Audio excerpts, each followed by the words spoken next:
And that's going to come because you've been with people that have been there, done that, made the mistake, their pain, your gain. This allows you to go to the next level. If you don't, you won't. Show me your mentor, I will show you your future. That's just the truth.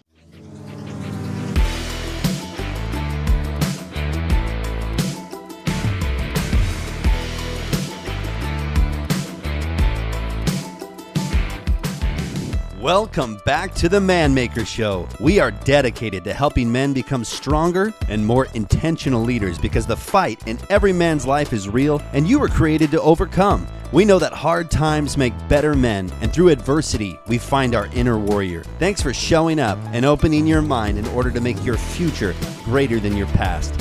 Here's your host, Brad Walgamot.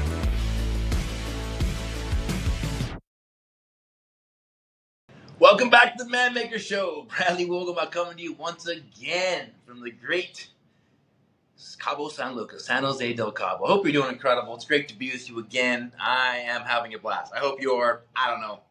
I guess this is as much of a legacy for my kids and the people I love as it is anything else. If you happen to get something out of it, well, that would bless me.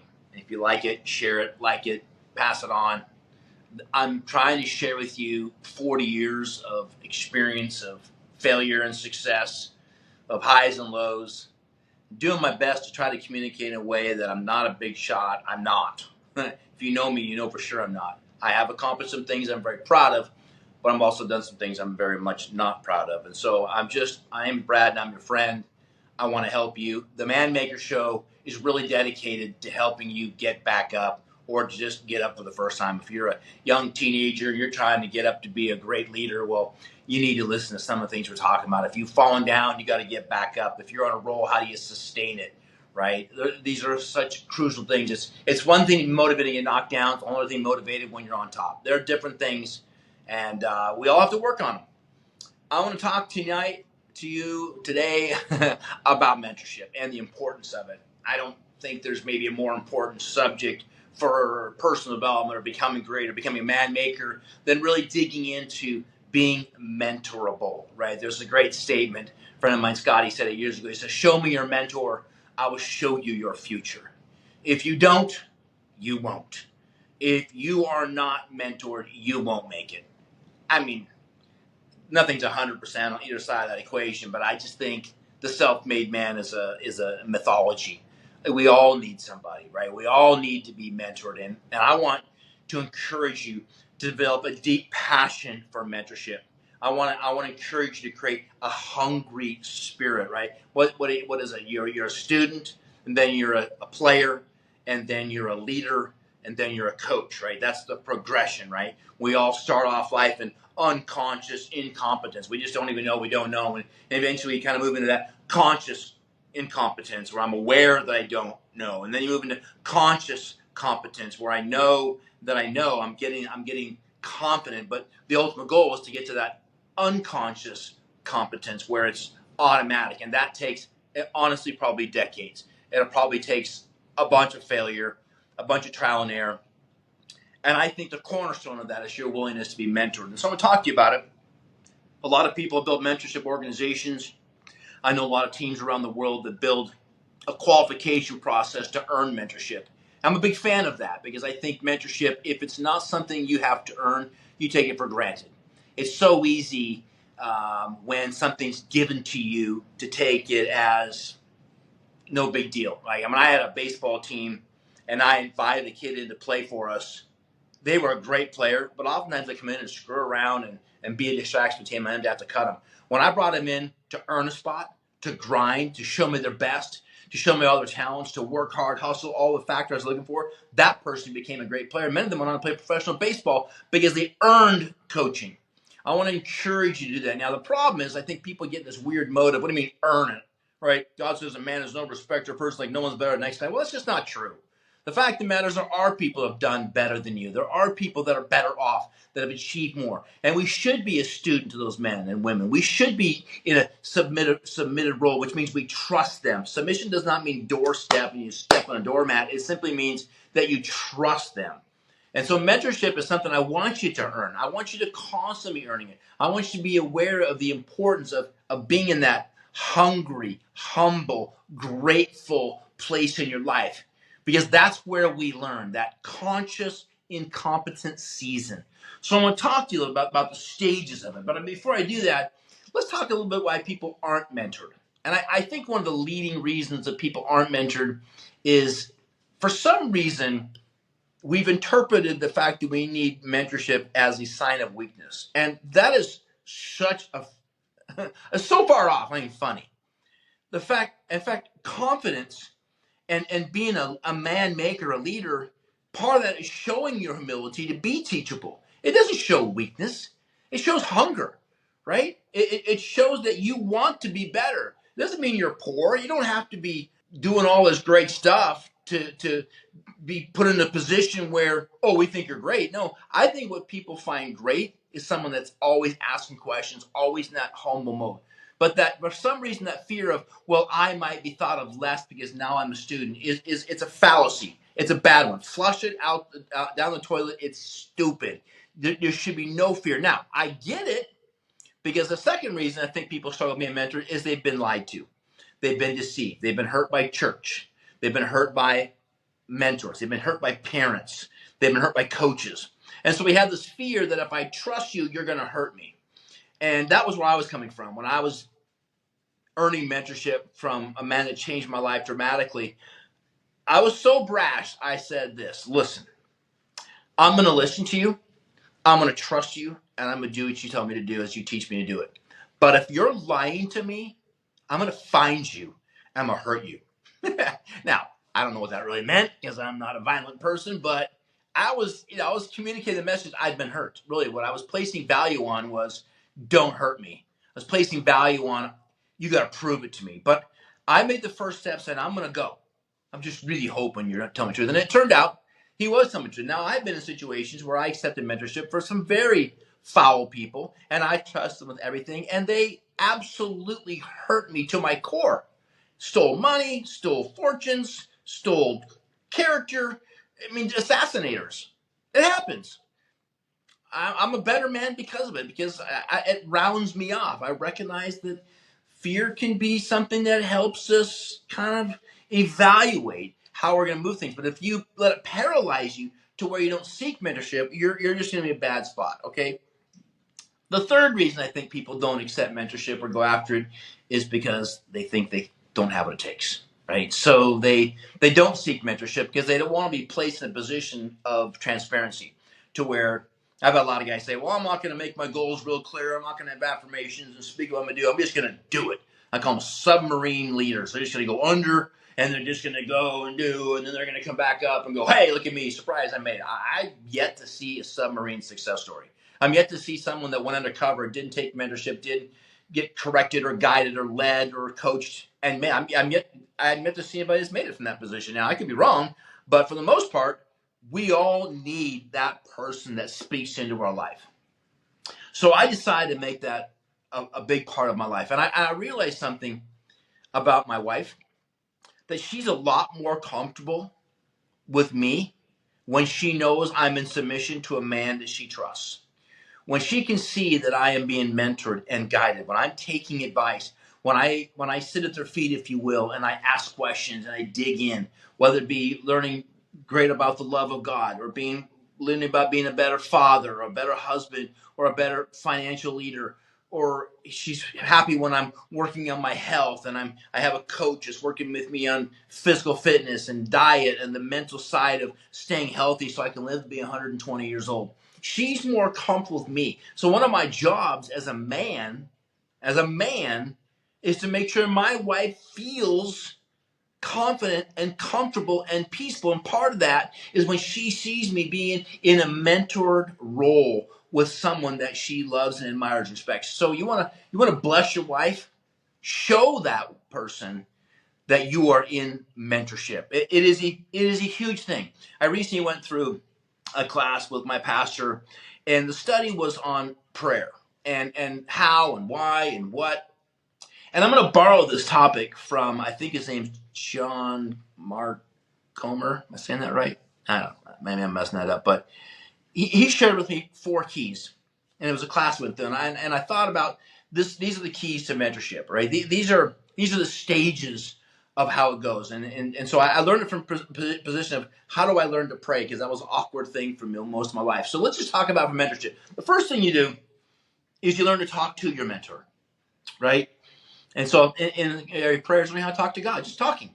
Just tell your story. Tell what's going on. The problem with a lot of people is they never leave this level. They keep talking and talking and talking and talking and talking, and they never, ever, ever get to the second or third stage. They just keep talking. And I've talked about that in other episodes where it's just so irritating. Like, stop talking, because you came here for help and all you're doing is talking. And I like the statement, I learned nothing from what I said today. That's a great statement. Right? I'm going to learn by listening. But it starts off in mentorship is tell your story. Tell whoever's helping you overcome what makes you. Talk about your previous mentors and how. One of the questions I ask people frequently is I said, tell me about the most influential person in your life. And they tell me who it is. And I say, why do you give them that position? And they say, well, they were trustworthy, they were kind, they were caring, they were thoughtful, and they give me this description, and for me that is a glass window into their soul. They're telling me how they want to be mentored. They're telling me what they value. It's kind of like when someone says, man, you really look sharp today. We have a hard time accepting that.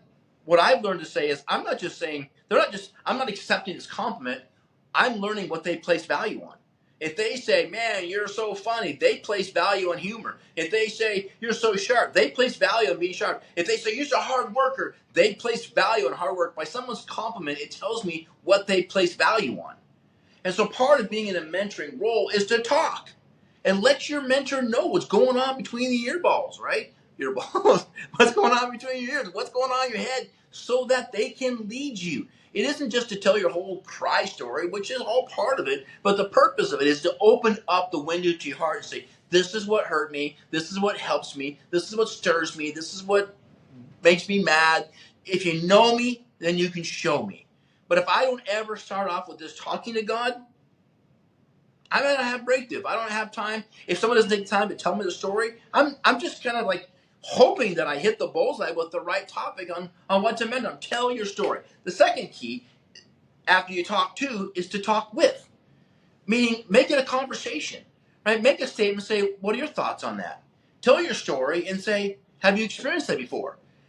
Tell your story and say, what do you think? What would you do? Have you been through the situation?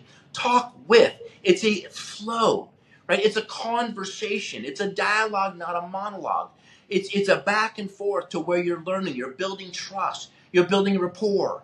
You're opening up when you're seeing that you can trust them with your failures. You're opening up and you can see that you can trust them with your successes. I have some people, if I tell them my successes, they get offended. They get bored. They get irritated. They get intimidated. They get bothered. Because for some reason, their own insecurities, they think that my success, me telling them my success, is saying to them that they're less than what I am. And that's craziness. There are people like that, but that's certainly not me. And don't be that person. Tell your story so that they can see your soul, so that you can go to the next stage of this thing, and that's talking with. The give and flow, the back and forth. And this could take days, weeks, months, years, but it starts off talking to, then talking with. The third stage of mentorship is listening to, right? Shut 2 ears, one mouth, right? Listen twice as much as we talk. It's the listening stage of mentorship. This is when you ask questions, you get your pen out, you get your notepad out, you turn your recording device on, your iPhone or what have you, and you begin to study. And you listen. I'm going to talk about some of the things that happen throughout this season, this period, but get to the position to where you're asking questions and you're listening. One of my frustrations I have in mentoring people is I give people some solid advice, and they want to tell me how they're already doing it, and yet they got all kinds of problems, and we've addressed the problems. And when I offer a solution, they're like, yeah, well, here's what I'm doing. Right? Yeah, I'm already doing that. Or yeah, I did that once, or blah blah blah. And you're like, I'm wasting my time here. You're going to tell me all the good things, but yet you came here to kind of cry on my shoulder and tell me how things are going bad, and I give you some advice, and you tell me you're already doing it, yet you're failing. It doesn't make sense to me. You've got to place yourself in a position where you become the student. Listen. Now, mentorship does not mean obedient. It does not mean I say you do. Mentorship means you're one of the counselors. A man of many counselors is wise in all his ways. What does that mean? When I have a mentor, they are a source, not the source. Right? My the source to me is God. You may have your own deal in that, but I'm looking for a COL, a collection of leaders, a council of leadership. What's the word? What's the word for leadership? Influencers. A collection of influencers that are interested in my story, my pain, but most importantly, on where I want to go. Understand what made me, so they know how I tick. But really, what I want them to know is how can you get into my thick noggin to change. I can think of times when people were mentoring me, and I was thinking about that when I was writing this message. I was like, my God, did I fail at this? There were so many times in my life that people come to me and say, hey, Brad, we're kind of noticing this characteristic and we love you and we want to talk about, like, what are you talking about? You know what I'm talking about. And that could have been a leadership style. That could have been me being flirty, or it might have been me being arrogant, or it might be being money hungry or materialistic, or any of the little fail points that Bradley Wogelmott had. And when they come to me and talk about them, I'll be like, oh, brother. Right? I can remember one of my mentors, and I was actually saying, look, Brad, I just said his name. I'm like, Bud, look, when you're doing this, it's coming across this way. And I don't think that's your intent, but that's how it's being received. He goes, oh, God, don't be a weenie. Don't be a baby. Grow up. Gosh. Oh, brother Brad, what happened to you? And I'm like, well, I guess that person is complete non-confrontable. I have other people in my life that I'll speak in life, and they'll just go crickets, like disappear. Like you give them a piece of advice, and it's a week or 2 weeks or 3 weeks before you hear from them again. I'm like, what was the point in you tell me what's going on? Tell me your situation. I offer some advice, decent advice. It's just advice. I'm just one of many influencers, and yet they just run and hide because I think they think that if they don't totally agree or do everything I say, that they're a failure or I'm judging them, and that's not the case. What I'm doing is I'm one voice in their life. But the way our brain works is we respond to the loudest noise, right? When we're babies, airplane, birdie, dog, cat, mama, right? Food, poop. And if we get older, we have bigger words and we talk about more profound things, but we seem to be drawn towards the loudest thing. When we're high school, it was our buddies, the boys, the girls, and that voice saying, do this, play this sport, go to this party, go do this. And we're influenced by this. As we get older, we have different types of mentors and influencers, and they're all vying for our joining their program of whatever it might be, right? Some kind of a social injustice or whatever it might be. Nobody's the boss of you but you. And until you understand that, until you get to a point where I can receive mentorship, I can listen. I don't have to do it. But when I do it, I need to own it. It's mine. I need to make the change. In the areas of my life where I need the greatest growth, when I resisted their mentorship, it usually got worse and worse and worse and worse, and ultimately led to my demise. When I took their advice and applied it well, I had great prosperity and great growth and great success, and I would flow in and out of these modes of great listening and great arrogance. Let my pain be your gain. If something's not easy to hear, just say it. Well, that's difficult to hear, but I know where you're coming from. You're my friend. You're my mentor. You're my coach. You want what's best for me. They may not fully understand you, right? They may not give you the best advice. They may not give you the right advice. But at least they have the courage to give you the advice and be grateful that they stepped across that threshold of, I'm going to take a risk. I'm going to say something. You could get mad. You could blow me off. You could cancel a friendship. You could run away. You could hide. Or you could take the advice and apply it and have great change. Or you could take it into your collection of information, make a decision in the future. But if you run away and hide, your mentor is going to have no confidence in leading in the future. If you get offended, if you hide, when you get advice that's hard to hear, your mentor is going to shut down. You want to become a safe person for a mentor to give it to you straight. Because if your mentor has to walk on eggshells to tell you the truth, you're never going to get the straight truth. You're going to always get a parable. You're going to get a soft landing. You're going to get a glancing blow. I talked about the 4 types of mentorship, 4x4, 2x4, whack you on the head. Been there before, telling you stories. Metaphor, 1984. I think I've done. I'll do that soon in a training podcast in the future. But if we are not able to listen and take advice, then your mentor is going to go, they're uncoachable and I'm wasting my time. Why am I leaving my wife and kids to help you if you're not willing to listen and apply? It's just a waste of my time. And they're going to shut down. You're going to lose that opportunity. And it happens all the time. I had to make that choice hundreds of times. I'm like, what am I doing here? Why am I out here with you for an hour, 2 hours, pouring into you, and then you're just going to blow it off or you're going to hide? It's a waste of time.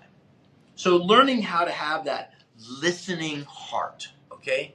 And then the fourth stage of mentorship is to go with them, be with them, be in community, right? When it came to prayer, I talked to God, I talked with God, I listened to God, and then I went with God. And it's the same concept about mentorship. I tell my story, we have conversation about it, I listen, and then I get to work, right? I want to show my mentor that the advice they're giving me does not fall on deaf ears. I'm going to get the best from my mentor when they know that I am going to take heed in the things they're offering and go to work on it.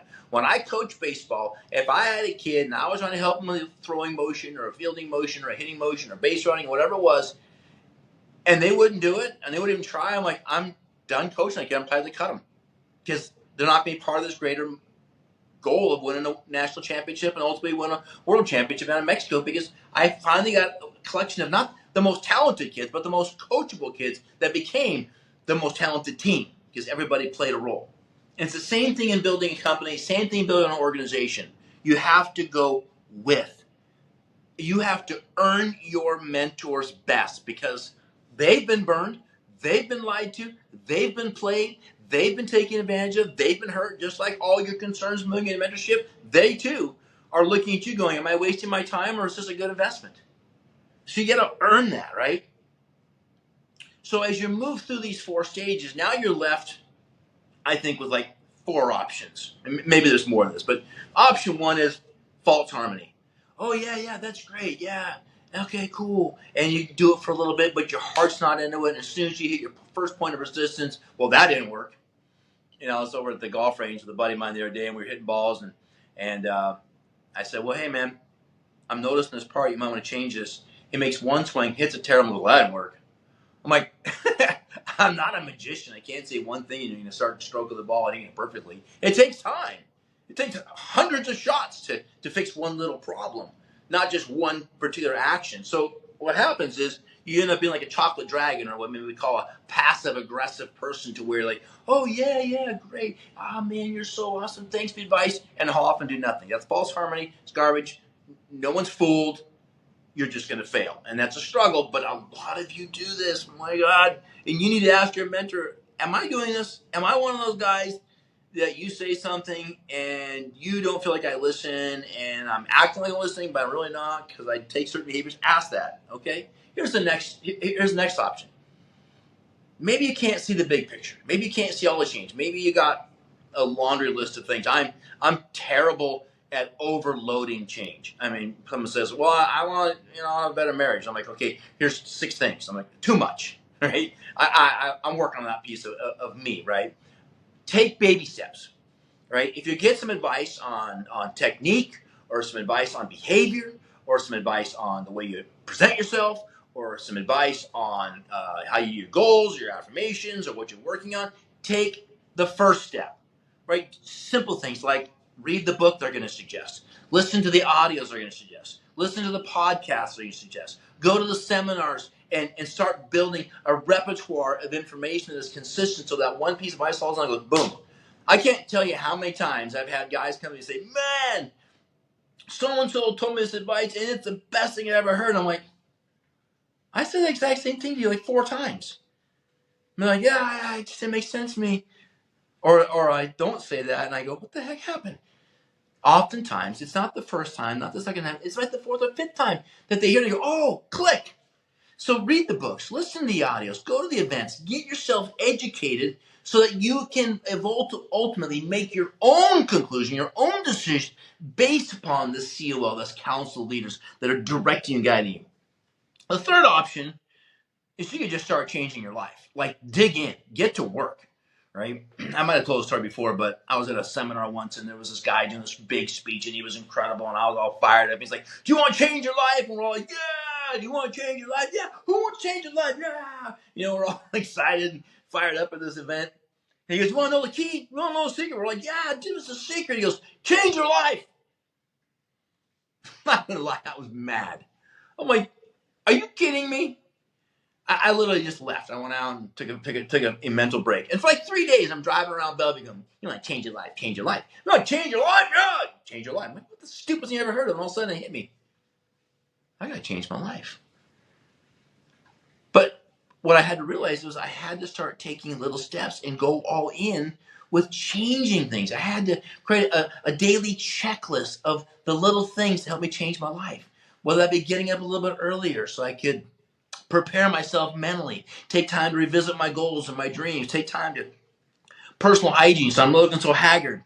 I had to look in the mirror and learn how to smile and be fun. I had to take the advice and go all in and say, I'm going to start really, really, really working on these things that my mentors give me. I'm going to go after it. And then you move into that next stage, or maybe it happens right away. But be an influencer. I mean, it's the definition of leadership, right? Leadership is influence. It's the same word. So become a leader. Become an influencer. Don't just listen and do, but do it in a way that sets an example, right? Be a person that gets advice, goes to work, so A, your mentor can use you as an example, but most importantly, anybody's watching you. Have you ever gone through a series in your life where you've lost a bunch of weight and you go, whoa, what happened to you, man? You lost some weight. I mean, wow, what'd you do? And all of a sudden, you're telling them the regimen that you went through, whether it be changing your diet or changing your exercise or what have you. And now all of a sudden, they're like, well, I want to do that. That's what an influencer is. And that's why we move from just learning how to listen and then take the baby steps to be eventually be all in so that you can be an influencer. Because I don't know about you, but I find any man maker, anybody that really wants to be a significant leader, wants to be an influencer. Okay? Couple quick tips. I'm running along here, but next one is, if you fall short, own it. Don't hide. For God's sake, we've all failed. If you make a mistake, if you take some advice and you screw it up, own it. Just humble yourself and say, hand in hand, say, dude, you said this, I did this is what happened. Gah, where do I go from here? And don't just go there so you can get a bailout. Go there so you can go through the revelation of change, right? That's what the word repentance means. Repentance, some people say, oh, I'm so sorrowful, I'm so sorry. Repent really means to change the way you think and the way you live.